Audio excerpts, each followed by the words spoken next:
Hey everyone, my name is Chloe and happy Mother's Day. If you celebrate, happy Mother's Day. If you are a mom, I hope it was relaxing. I think I'm going to post this maybe Monday. I don't think I'm going to have time to edit it to get it up on Mother's Day. So if you're seeing this on Mother's Day, pat on the back to me. I don't think it's going to happen. So you'll probably see this Monday. So happy Mother's Day. If you are a mom, I hope you are spoiled rotten. If you're a dog mom, a kid mom, a plant mom, anything, I hope you felt celebrated and loved.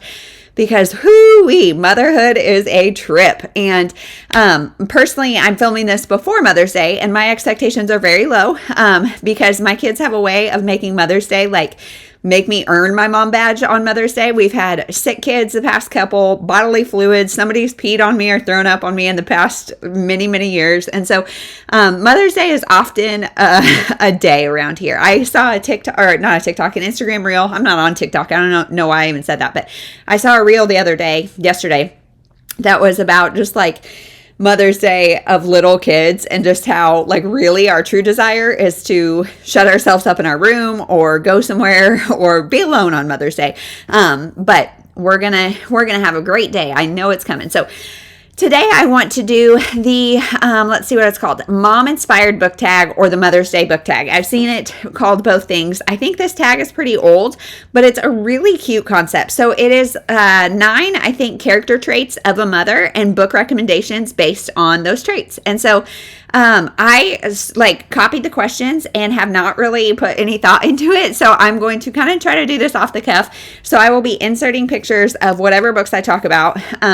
And let's just go. Let's see what we got. So, best friend. We do everything with our moms, and we can always count on them. Pick characters in a book whose friendship you admire the most. So, you guys know I love female friendship books. I love women's fiction where it's a group of people who are best friends for whatever reason, and I love those kind of books. The one that instantly popped to mind is Firefly Lane by Kristen Hanna. And I don't know why that instantly popped to mind, but I'm glad it did because Kristen Hanna, now the stuff she's doing is great. Her historical fiction stuff that she's doing now, it's awesome. But her backlist is just as good. And she did a lot of women's fiction back in the day, some historical, some not. And actually, I think I maybe have read everything by her, even her books from the early 90s. So they're great. But anyway, tangent. This book is about two girls who meet when I think they're tweens, early teens. It's been years since I've read it, and we follow their friendship throughout life, through fertility issues, career issues. One of them is really kind of nerdy and bookish, but has this great family. And the other one is beautiful, cool, all the things, but doesn't really have a supportive family. And so the two kind of fill each other's needs and their friendship throughout decades. It is a tear jerker. And I have not seen the show or movie or whatever was made out of it. And I do not recommend the second book, Fly Away Home or whatever. Just read Firefly Lane. It was so good. And their friendship, a friendship that lasts your whole life, is something extraordinary. I mean, I think there's a good place for the friendships that come later in life. Those are also really important and extraordinary. But those friends that you've had for your entire life, it's hard, it is hard as life changes. I think about the 5-Star Weekend by Ellen Hildebrand. She has friends from every decade of her, a friend from every decade of her life come hang out with them on a weekend as she's turning 50 or something. And that's kind of how it seems to go. We have our elementary school friends, our high school friends, our college friends, our young adult friend, our early adulthood friends, our married friends, our kid friends. I feel like I have friends from all those different sectors, but those ones that kind of stay with you throughout all of that is just priceless. So my recommendation is Firefly Lane by Kristen Hanna. Next is comfort. Moms are always there when we're sick or sad. What's a book that always puts you in a better mood? So, I don't know what to say for this necessarily, except I will say YA contemporary always puts me in a better mood because it puts me in that mindset. A lot of times when I'm in a bad mood, it's because I'm overwhelmed, overstimulated, feeling like I'm not doing enough, good enough, whatever it may be. That'll put me in a bad mood. And so going back to YA contemporary, it's like, it reminds me of a simpler time. Not that high schoolers and stuff don't have problems, because by golly, they do. And those problems at the time feel huge. But now as a 30-something, looking back, like those were some fun times, you know, like they were fun, relatively carefree about the big, heavy stuff. And so, like, if I'm really struggling, they're also easy to read, quick, usually pretty clean, usually, like, pretty wholesome for the most part. So I would say I go to YA contemporary. So Morgan Matson, Sarah Dessen, Casey West, Jenny Han. I'm trying to think who are some other ones that I always, like, can go to and just know that it's going to take me back to, like, mentally to a simpler time. And it really breaks my bad mood. They're also almost all set in like spring and summer, which is great. Vitamin D is a mood boost. So, yeah, those always put me in a better mood. I need to read more of them too, because they read really quick. So yeah. Number 3, doesn't give up. Moms endure and never give up on us. What's a book you were tempted to DNF, but didn't give up on and you finished? So this used to be a lot more books, because I used to be a no DNFer. Like, I would not give up on anything. And I can think of like Water for Elephants by Sarah whatever. I did not like any of that book, and yet I kept reading it and I finished it.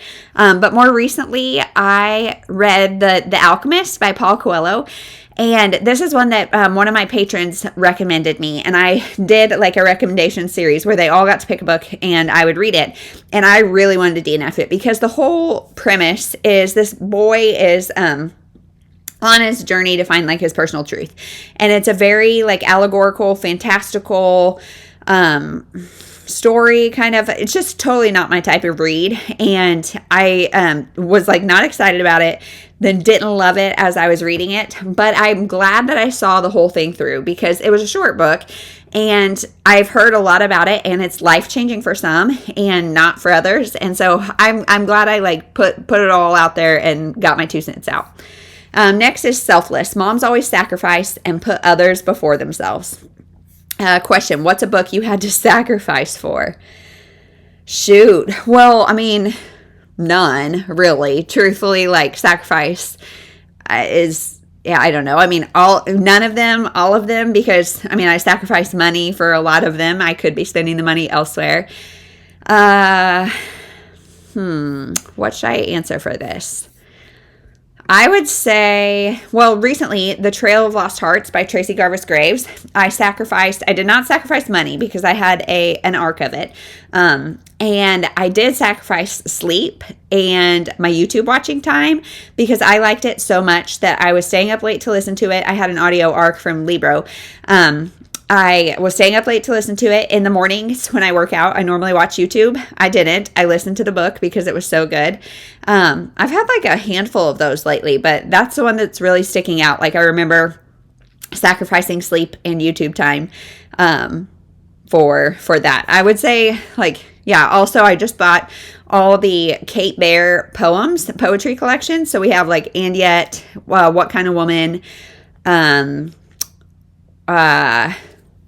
I Hope This Finds You Well, and there's one more. But anyway, I just bought all of those on Pango, pretty much all on Pango, and all from different sellers. And the way Pango works is I almost always only buy from sellers who have bundles. Like, if you spend this much, you get free shipping or you get a discount or whatever it may be. And so I ended up with like 4 large orders. So I guess those books caused me to sacrifice some money.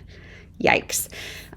Okay, let's say love. Moms are pure love. They always make us feel special and important no matter what. That's the goal, right?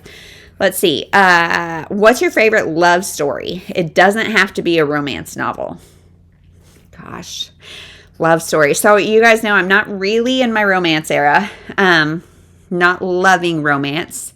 I'm generally not a very mushy person, honestly. I'm way more like, I don't know, motherhood stories get me way more than like romance stories.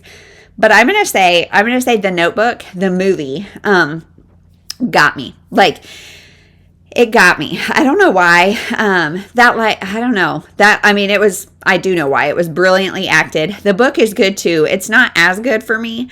But Ryan Gosling, Rachel McAdams, I loved that movie. So that one, maybe, I guess. I love Friends to Lovers stories. I mean, those are great love stories for me because I like buy into it. So I could also say like Love in Other Words by Christina Lauren, Eleanor and Gray by Brittany C. Cherry. Those are both like first love, second chance. And so those like really have the buy-in because they became like they were there for each other in vulnerable moments when they were young, and then they're still there later in life. So apparently like loyalty is a big thing to me or something. I don't know, but I guess those are my favorite love stories.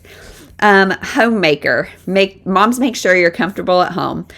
If you could live with a fictional family for a day, whose home would you go to? So I think I'm going to go back to YA contemporary for this because any other stories, like, I mean, I bet a lot of people say the Weasleys from Harry Potter and stuff, but like all those, I put myself in the shoes of the mom, and I feel like this question, I want to be the kid, and so I'm going to say, what was that? Save the Date by Morgan Matson. It's about this girl. I think she's the last one at home. She has like 4 or 5 siblings. One of them's getting married.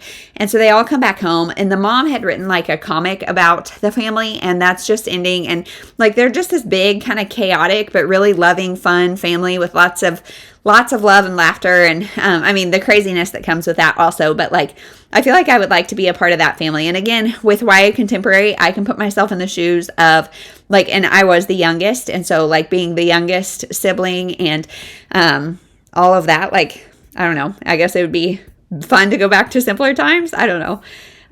Next is forgiving. Despite our mistakes and shortcomings, moms are always ready to forgive. Name a character you hate but would eventually forgive. Gosh. I don't know. I mean, there's not, like, I don't know. I mean, I've read some characters that are annoying, but, like, I don't hate them. How about, I would say, All the Men from The Women by Kristen Hanna. Like, it's not a, like, feminist book where men are terrible. I just really loved Frankie, our main character. I loved her so much, and I wanted somebody to, like, swoon over her and just like love her so much. And I mean, there is a lot of different love stories throughout the book, and there are men who really want to be with her and want to love her in the way she deserves, but they can't for various reasons. And I didn't like I don't know, I don't want to say a whole lot, but I would say the men from Kristen Hanna, especially like the one in the end, I would say I didn't love him at first, didn't love a lot of his actions, but I would get over it. Next is teacher. Moms are our first teachers. They continue to guide and mentor us throughout our lives. Name a book that has taught you things that will stay with you forever. So you guys know I love nonfiction. I love nonfiction. I love learning things, especially about things that really matter to me. Health, fitness, motherhood, Christian faith, Christian life, how to walk it and talk it and do it. So all those things are really important to me, and I feel like almost all of them I've learned something, but I will say one that has like really shifted my perspective is Good Inside by Dr. Becky Kennedy. This is about like becoming the parent you want to be, but it's not a parenting book that is like, here's all the ways to treat your kids and here's all the things to do and la la la la la. It's about like checking in with yourself also and thinking back to the ways you were parented and the kind of baggage or the mindset that you may be bringing into your parenthood, and kind of slowing down to reparent yourself before you parent your kids. And with the notion that we are all good inside. All of us have good intentions, and when our behavior comes out as negative, it's because we have unmet needs. And like getting to the core of that within yourself and your kids, I think is just a different perspective of like looking beyond the behavior to what the need is and trying to fulfill that. Next is dedication. What's a book you would like to dedicate to your mom and why? So my mom has done Vlogmas for me she did the first 2 years. And what I found is her and I read very differently. So what would I dedicate to her? Or what would I recommend to her? I mean, anything that I've liked lately, but I think I'm going to say, actually, so Amazon just had a deal where it was like buy one, get one half off on books. And so I kind of impulse ordered a book called Love Mom, Inspiring Stories Celebrating Motherhood by Nicole Safier. And so I guess I would recommend that to her. I don't know much about it. I haven't received it yet. But it's a book about, it just came out in April.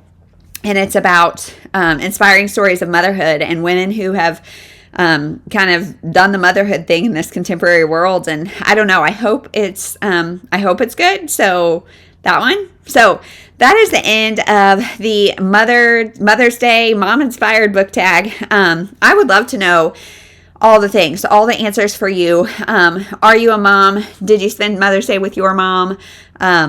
What did you do? What are you going to do? What are your answers to some of these questions? I love thinking about these. In fact, I would love to bring my kids in here and see if they think all these are true. Best friend, comfort, doesn't give up, selfless, love, homemaker, forgiving, teacher.